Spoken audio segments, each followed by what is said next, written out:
Can you do it again? Boop, boop, doop, boop, boop, boop. Sorry, one more time, please. Well, okay, we're going to do it now. Are you guys ready? Wait, we're doing a song? No. Wait, Are we all doing it now? Wait, are we gonna... I'm so confused. Are we sing? Do we sing? See, I've never done this before. What do we... Like, this is Are we the gonna... first- Do we...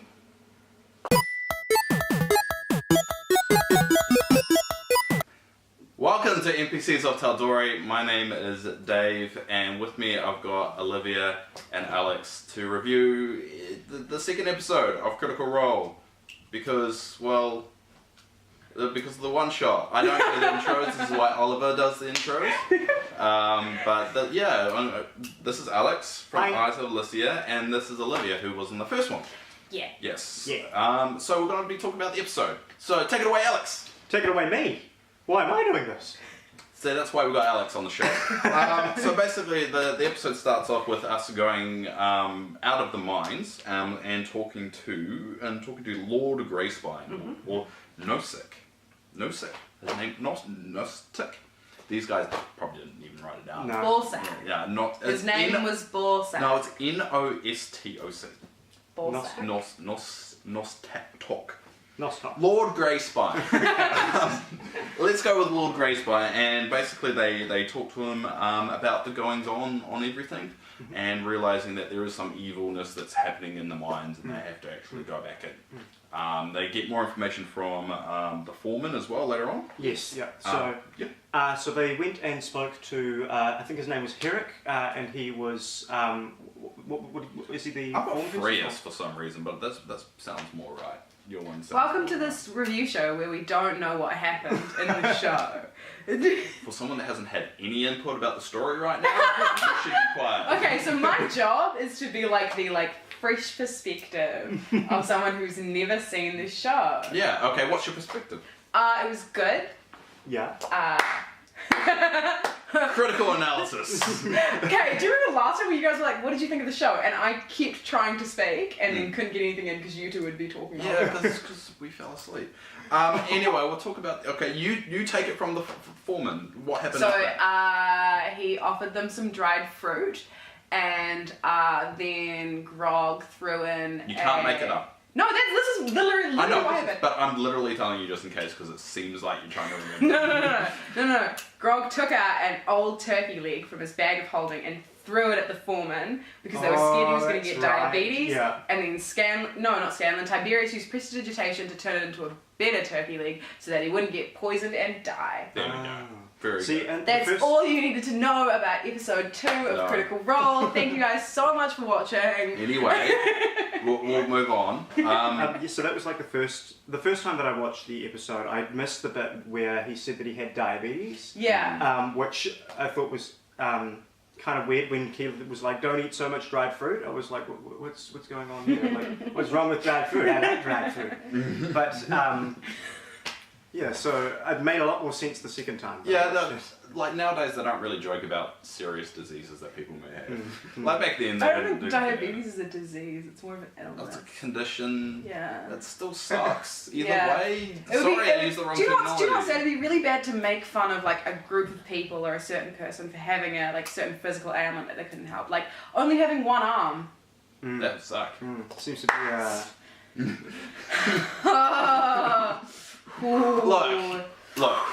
Look. Mercy. It's all about, I mean it with the best love in the world. Because some people are stuck with yeah. Well, if they can't laugh about it, cry about it. So. There's nothing you can. I mean, you obviously if they're having trouble, it's a bit different than just making a silly joke. Anyway, let's not get started. I was trying to make fun of you. Anyway, Alex, take it away. Yeah, so what exactly? So they went to see Herrick, right? Yes. And Yeah. so then they travelled down and they went and did some shopping first. Yes, they is did that some right? shopping. So they wanted to get some potions. And, Yeah, I think first they went to that old manor with where it was like the sickles, and every time someone tried to enter the manor, they'd get electrocuted back. Yeah. And then Scanlan sent in his unseen servant. Yes. So he cast Unseen Servant to go and knock on the door. Yeah, I thought that was a really cool spell. Yeah. And I didn't know it was like a bard spell. Yeah. And I'm like, what? Oh, right. Yeah, because he's a bard. I was like, how come he can do... I'm really enjoying other people knowing things, and that I'm not the only one knowing things. It's a great feeling. It's almost like there's a collaborative effort. Yeah, it's like there's a to and froing of knowledge. and not me correcting. Oh, it's great. Somehow, even when Ollie's not here, we managed to roast Ollie. Yeah, he's not gonna. Or he may watch this. He probably won't. He probably won't. Anyway, so basically, they go on a shopping spree and get gear, health potions, get all that stuff, so they can go back into the mines and really kind of take on nightmare zombie goblins, is what I wrote down. But that's kind of, they were described many different things. No one knew exactly what it was. Yeah. It was kind of like a combination of many different things. I think Herrick described it as, no, it was Scanlan who described it as a goblin centipede. Yeah. Which I thought was a because it was making the joke about the humans. The human. Yeah. It was, watch that movie, guys. Don't watch that movie, guys. Please. Listen to who you want. The Don't. red, white. Don't vote now for which one you think is correct. like this video if you want to vote. So. Like this video if you think it's in any way better than the human centipede. Wow. And there's 3 of us and there's 3 in the. Stop! Anyway, I have to leave. I'm exiting the video. Oh. Bye. Wait. Catch you later. Alright, we're back. I'm gonna cut that. So, anyway, they kind of go deeper into the cave and try back to the caverns, through the river, back to the caverns, and then they hear a noise which they think is spiders, or Scanlan would say someone with maracas. And yes, and then they come across an Umber Hulk. So there were 2 Umber Hulks that sort of dropped down from the ceiling. Yeah. And I thought. And an Umber Hulk is a combination of a gorilla and a beetle. Which sounds disgusting. Sounds brilliant. Oh, Very I hate confusing. it. It's like the two weird things combined together. It's like a bugbear in that like you'd look at it and you'd say how do they Name a weirder combination than a gorilla and a beetle. You A dragon. and Whoa! literally anything else. What is an Umber Hulk? And I said it was a gross monstrosity that should not exist. Yes. Not to be racist against Umber Hulks, but they're all What do disgusting. you got against Umber Hulks? Everything. They scare me. Wow, that's a bit racist. Yes. Alright. I don't want them in my neighbourhood. I don't want them in my schools. They are Do you taking even know- over our community. They are destroying our youth. Have you even met an Umber Hulk? There we go. See, you are judgmental. Judgmental. Let's move on. Let's move on. So yeah, they fought the Umber Hulk. Yes. What I found really interesting about that combat was the surprise round that the Umber Hulks got on the party, because I've never actually seen that happen in Critical Role before. See, like coming from watching the later episodes first and then going back and watching the earlier episodes. Well, one thing that they do more of is stealth and quick work. So it's hard for a minion to spring on them when they've got so many skills and so many items and so much knowledge about what to do. It's a little bit, they can't be surprised anymore because they're always stealthing through. That's true. So it's kind of like prep work. And one thing I did notice watching the episode is that they do talk over each other a lot, which is something that we try and do as a group, is try not to do. But they have the exact same problem in the first and I think it is really just a thing with when you've got a group that's been playing together for not a particularly long amount of time. It just takes a lot of practice for that sort of thing to come in, where you sort of naturally go, right, they're talking, I'll hold off what I'm saying until later. And they have the benefits of being actors, so they can adjust to it a lot quicker. Yeah. But they're also very entertaining, which is another difference between our stream and theirs. okay, you really got to stop shitting on our shit. So anyway, funny. back to episode 2 of Critical Role. Yes. So yeah, they had the surprise round, and Percy got hit, and Grog got hit, and there was a really cool moment where Scanlan was able to use cutting words and stop one of the surprise attacks from hitting Grog. Like bards get cutting words, right? Yes. Yeah. When do they get it? It's a reaction, I'm pretty sure. So they always have it? Yeah. Because I'm pretty sure I'm Raymond not does sure it if a it's- lot. Raymond does a lot, yeah. Yeah. Is it a spell or a? I can't remember. I'm not a bard. Yeah, I'm not bad either. Yeah, none of us have any musical talent whatsoever. Or any knowledge of Dungeons and Dragons. Yeah, we'll just do a review on the show. Yeah, anyway, the battle kind of goes on, and I thought Vax gets how you want to do this, but I'm not sure. I found one of the things that I really liked pre-battle almost was the fact that we really got to see kind of like the twins really getting into like doing their thing. Like in the initial episode, they were kind of like working together. They went on their own little like side quest where they pretended to be married. That's weird. Yeah, a bit weird. Yeah, it was a bit weird. But like this was the first time that they were like in action, like stealthing together and like killing things together. And I thought that was really cool to kind of like see that happening. And from a viewpoint of someone who like doesn't know anything about the show, I was like, oh yes, this is what I would expect from the two twins. Sad about the lack of Trinket. Yeah. Yeah, but I think it comes up a little bit more when Trinket just... Because I think we're in the stage... Because if you notice that Laura didn't even realise when she regained her spells. Yes. She asked that question of like, do I get my spells back? Yeah. Like, no, I'm sure. So she's still pretty unfamiliar with her abilities and she's learning. And especially with one that she said, I'm going to heal Keyleth. Yes. And everyone was like, you have spells? Yeah, she was like, I have spells! Yeah. So, No, I get that. You can feel how fresh they are because they did play regularly before this, but on a very like sporadic. Yeah. So it was like months between games. Yeah. So then just kind of, and a lot of them haven't played before. So what level are they when they first start the game? Do you know?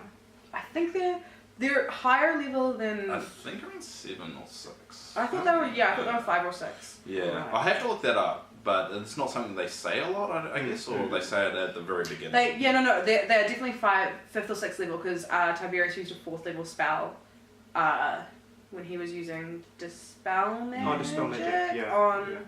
At the manor. So they're definitely 5th or 6th level. Using I'll work it out next time we knowledge do one of skills. these. When we do a recap one, I'll figure out what they are. But Come back for episode 3 to find out some more things about Dungeons which is actually next week. Yeah, it's going to be next week. It's going to be very cool. But anyway, after the Ember Holt's kind of destroyed, Grog is still in his rage and kind of plows through into the darkness where they come upon an Intellect Devourer. Yes. Which is a big brain. That was what it was Do you know called. what an Intellect Devourer is? I do because I watch a lot of Matt Colville's videos, and he did an entire episode on Mind Flayers and Intellect Devourers and that sort of thing. Okay. I know what it is. What? It's a big brain That with walks. 4 legs. Yeah, basically. It's a That's walking what brain. it is. Yeah. So they come across an Intellect Devourer with some Grey Dwarfs. Yes. Which are basically Grey Dwarfs are just dwarfs that were in the Underdark for too long and they kind of go warped and stuff.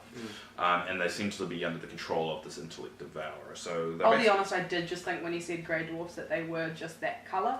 And that it was just like an aesthetic thing. Well, see, they're sort of the way that I interpret them is sort of like the equivalent to drow, but in dwarf form.